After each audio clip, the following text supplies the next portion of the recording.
London 11 دسمبر writers برطانیہ میں اپنے گھر میں مردہ پائی جانے والی 10 سالہ بچی سارہ شریف کے والد اور سوتیلی ماں کو بدھ کے روز ایک مقدمے کی سماعت کے بعد اس کے قتل کے مجرم قرار دیا گیا، جس میں اس کے علاج کی دلخراش تفصیلات سننے کو ملی۔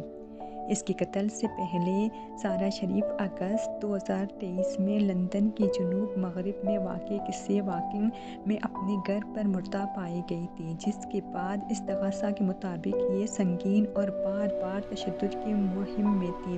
سارہ شریف کی ہلاکت کے فوراً بعد یہ خاندان پاکستان فرار ہو گیا تھا، اس سے پہلے کہ انہوں نے ستمبر 2023 میں دبئی سے پرواز کی۔ بدھ لندن کے گیٹ واک ہوائی اڈے پر گرفتار کیا گیا تھا۔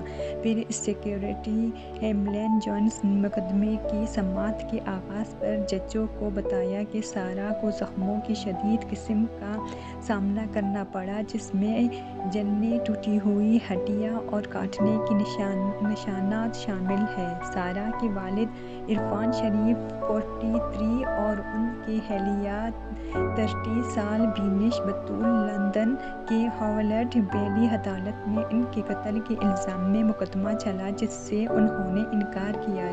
جیوری نے عرفان شریف اور بطول کو سارہ کے قتل کا مجرم قرار دیا۔